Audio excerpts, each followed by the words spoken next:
Hello மக்களே, இன்னைக்கு Sunday special என்னன்னு பார்க்கலாமா? எங்கள் வீட்டில் இன்னைக்கு பிரியாணி தான் பண்ண போகிறோம். அது எப்படி பண்ண போகிறோம்னு சொல்லி வீடியோக்குள்ளே போனால் அதுக்கு முன்னாடி நம்மளோட ஐடியா ஃபாலோ பண்ணுங்கள், ஷேர் பண்ணுங்கள், லைக் பண்ணுங்கள். 100 கிராம் எண்ணெய்.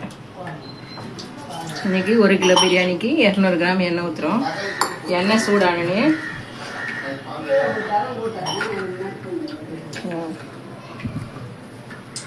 எண்ணெய் காஞ்சோடனே பட்டை, லவங்கம், ஏலக்காய். பட்டை நிறைய போடுங்க. ஏலக்காய் ஒரு 5-8 லவங்கம். பட்டை துண்டு மட்டும் கொஞ்சம் கூட போட்டுருங்க. ஓகேவா? வெங்காயம்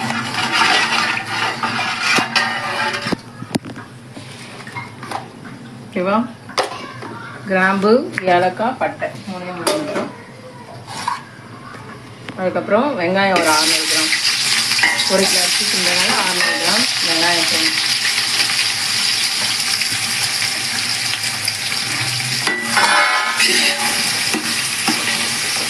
வெங்காயம் வேகத்துக்குள்ள கறியெல்லாம் அலசி வச்சுக்கலாம்.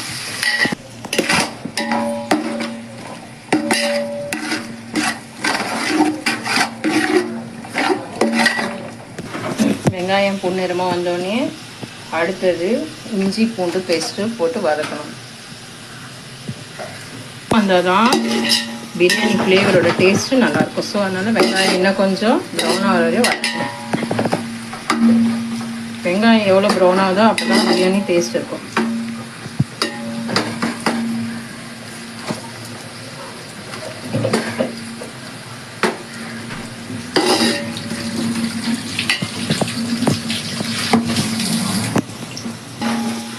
இப்போ நம்ம இஞ்சி பூண்டு பேஸ்ட்டை போட்டுக்கலாம். 1 ஸ்பூன் 2 ஸ்பூன் போட்டுருங்க. நல்லா இஞ்சி பூண்டு பச்சை வாசனை போகிற வரையும் வதக்கிக்கணும்.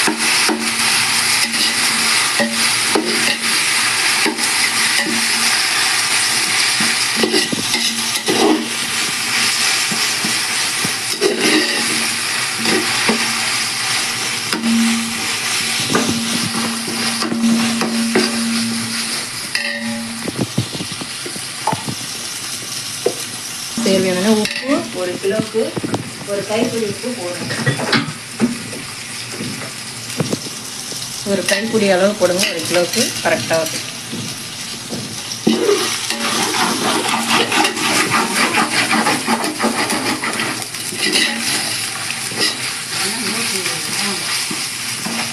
நல்ல வாசனை வந்தோடனே நல்லா பச்சை வாசனை போகணும். அதுக்கப்புறம் மஞ்சள் பொடி போட்டுருங்க. கொஞ்சம்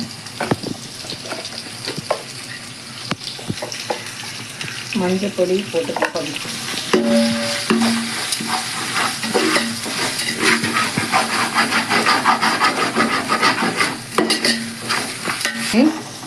இப்போ தயிர் 1 ஸ்பூன் போட்டுருங்க.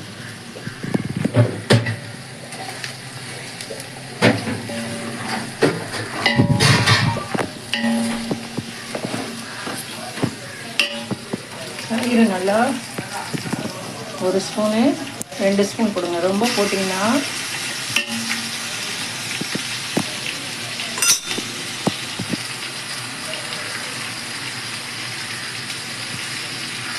நல்லா தயிர் போட்டு கலக்கி விட்டுருங்க.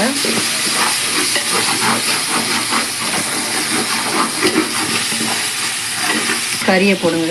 அப்போ தான் கறி வந்து சாஃப்டாக இருக்கும்.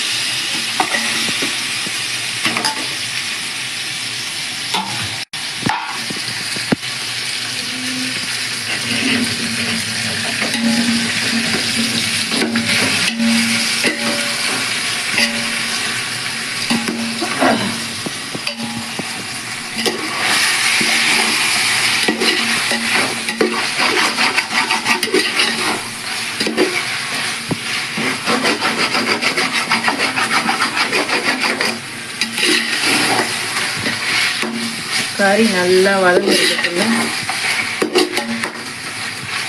கறியை நல்லா வதக்குங்க. கறி எல்லாம் மசாலா. இதுக்கப்புறம் 1 ஸ்பூன் வெறும் மிளகாத்தூள் போடுங்க. 3 அளவு நான் ஒரு கிலோ கறி வெறும் மிளகாத்தூள் ஒரு ஸ்பூன் போட்டிருக்கேன். கொஞ்சம் போல் போடணும், இல்லைன்னா ஒட்டிக்கும் சாதத்தோடு. அதனால் தனியா வந்து கொஞ்சமாக போட்டால் போதும். கொஞ்சம் கரம் மசாலா கொஞ்சம் போடும்.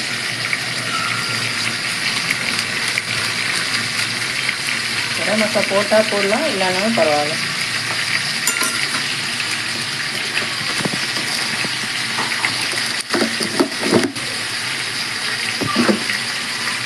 நல்லா எல்லாத்தையும் கலந்து விட்டுருங்க.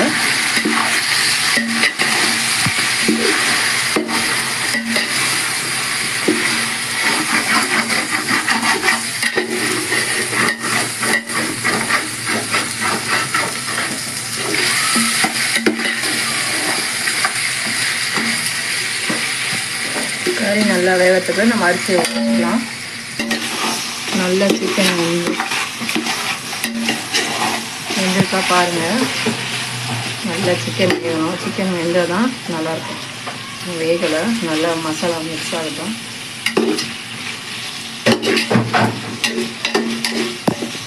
பாத்திரத்தில் அரிசி அளந்துருக்கேன். 1க்கு 1.25 எடுப்பேன். ஒன்று விட்டு 1.25 ஊற்றிட்டேன். இன்னொரு இதில் 1/4 டம்ளர் அரிசி போட்டுருக்கேன். அதுக்கு இதை தண்ணியும் வைக்கிறேன். 1க்கு 1.25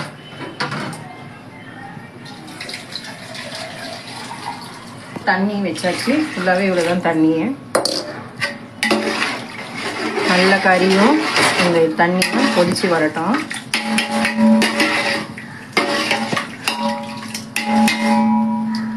தட்டை போட்டு மூடி வச்சிடலாம். இப்போ நம்ம என்ன பண்ண போறோம்னா தக்காளி கொஞ்ச நேரம் போட்டு கொதிக்கணும்.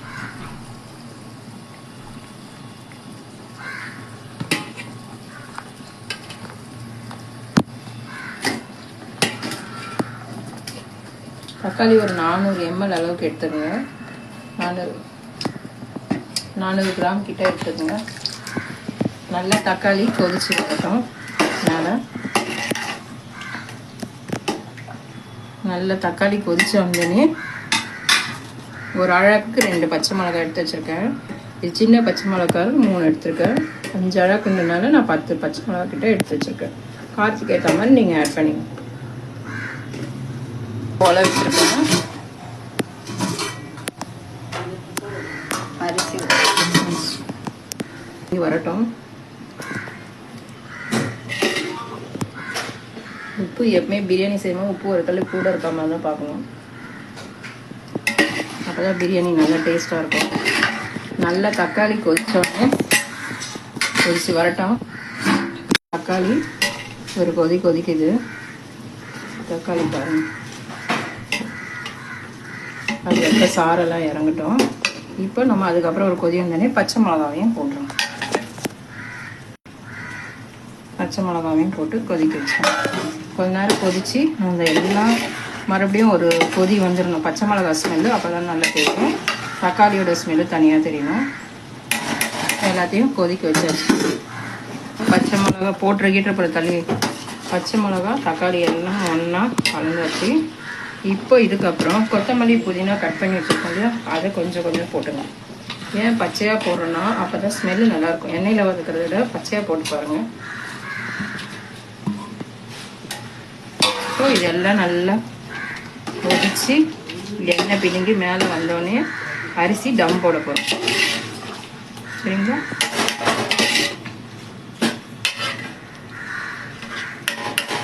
நல்லா எண்ணெய் பிரிஞ்சு வரட்டும். காரம் உப்பு எல்லாமே இந்த பதத்தில் டைம் பார்த்துக்கணும். உங்களுக்கு தேவையான காரம் தான் எக்ஸ்ட்ரா போட்டுங்க.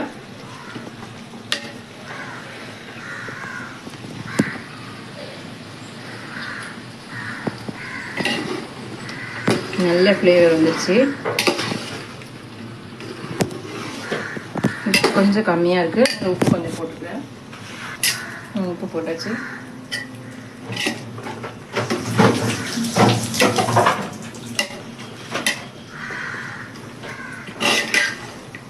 இப்போ நல்லா கொதிச்சு தண்ணி நல்லா சேர்ந்து கொதிக்க வச்சுருங்க. தண்ணி கொஞ்சம் சுண்டட்டும், நல்லா எண்ணெய் பிதிங்கட்டும். அதுக்குள்ள சாதத்தை வடித்து ஒரு கொதி வச்சு கொட்டிக்கலாம்.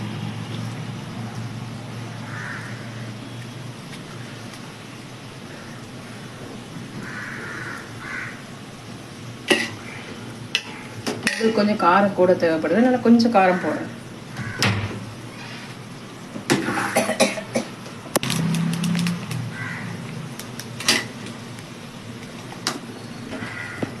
நல்லா எல்லாம் மிக்ஸ் ஆயிடுச்சு. எண்ணெய் நல்லா பிதுங்கி வரணும் மேலே. அப்போ பச்சை வாசனை, மிளகா வெடிப்பு எல்லாமே இருக்காது. தட்டை போட்டு நல்லா மூடிடுங்க. நல்லா வச்சுருக்கேன். நல்லா கொதிச்சோன்னே அரிசியை போட்டு ஒரு % வெந்தால், ஒரு கொதி வந்தால் போதும். சாதம் நல்லா தண்ணி வச்சுருக்கேன். இந்த வச்சு நம்ம இப்போ தயிர் பச்சடி ரெடி பண்ணியாச்சு. ஓகே, முதல்ல நல்லா கொதித்து விட்டது. இப்போ வந்து நம்ம நல்லா அரிசி வந்து ஊற வச்ச அரிசியை ஆட் பண்ணிக்கலாம். உள்ள அரிசி மேலே நிற்கிது, தண்ணி தனியாக பட்டு வச்சு அரிசியை நம்ம உள்ள போட்டாச்சு. நல்லா நல்லா கொதிக்கட்டும். கொதிச்சதுக்கு அப்புறம் நம்ம பிரியாணி செஞ்ச அந்த மசாலாவை போட்டு ஆட் பண்ணிக்கலாம். எண்ணெய்லாம் பிரிஞ்சு நல்லா வந்துருச்சு. இப்போ நம்ம சாதத்தை வடித்து கொட்ட வேண்டிய வேலை தான். சும்மா ஒரு கொதி வந்தோடனே சாதத்தை இப்போ வடிச்சுக்க போகிறோம். நம்ம ஃபோனை தள்ளி போட்டு ஸோ முட்டை வந்துட்டு அதுக்குள்ளே வச்சு அதுக்குள்ளே வெந்துடும். நம்ம அதில் வந்துட்டு ரைஸ் வந்துட்டு வடிகட்டினதுக்கப்புறம் மசாலா போட்டுலாம். அதுக்கு நம்ம இந்த சைடில் இந்த வேலையை முடிச்சு இப்போ நம்ம சாதம் அடித்து கொட்டிருக்கோம் இல்லையா, அதை தூக்கி போட்டுறோம்.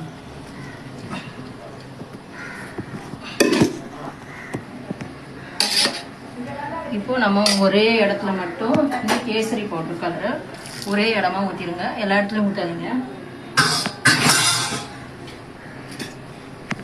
நல்லா சாதத்தை வந்து கலர் ஆக்கிடுங்க. ஒரு சைடு இருந்தால் தான் சாதம் கலர் மாறாது. எங்கேயாவது ரைஸ் மட்டும் கலர் இருக்கும். எல்லா இடத்துலையும் ஊற்றினீங்கன்னா ஸ்ப்ரெட் ஆகிடும். இப்போ நம்ம சாதத்தை நல்லா இப்படி பண்ணிக்கங்க. அதுக்கு மேலே நெய் வந்து 1 கிலோக்கு 100 நெய் போடுங்க. டேஸ்ட் நல்லாயிருக்கும். நான் நெய்யை நல்லா போட்டுட்டேன். நெய்யை நல்லா போட்டுட்டு நல்லா மேலே இப்படி பண்ணிடுங்க. பண்ணிவிட்டு சாப்பாடு ஒரு 20லேருந்து 25 நிமிஷம் எல்லாம் சாதம் உங்களுக்கு எப்படி கொஞ்சம் இதுவாக வேணும்னா 20லேருந்து 25 நிமிஷம் சாதத்தை வச்சிருங்க. அவ்வளோதான்.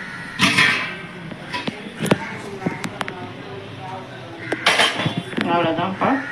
இன்னைக்கு நம்மளோட சாப்பிட்டு 25 நிமிஷம் போட்டுருவோம். நம்ம சாதம் வச்ச தண்ணியை என்ன செய்யணும், 2 சைடும் வச்சிருங்க. அப்போ அந்த சூடு அதில் இறங்கிடும். அப்போ நம்ம சாதம் மேலே இருக்க சாதம் வேகத்துக்கு இது வசதியாக இருக்கும். ஓகே,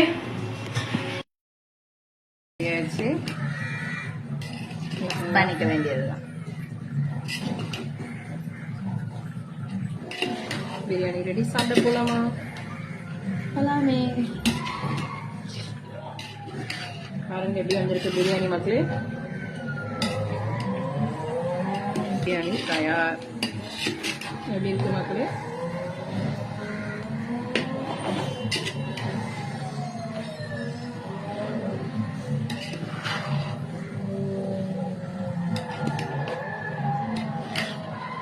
நல்லா ரைஸ் நல்லா உதிரியா வந்திருக்கு. நல்லா பார்த்தீங்களா? சூப்பரா வந்திருக்கு பிரியாணி. நம்ம நல்லா எல்லாத்தையும் மிக்ஸ் பண்ணிட்டு எல்லாரும் சாப்பிட போகலாம். நீங்களும் வாங்க சாப்பிடலாம். மசாலா மிக்ஸ் ஆயிடுச்சு. சாப்பிட போகலாமா மக்களே?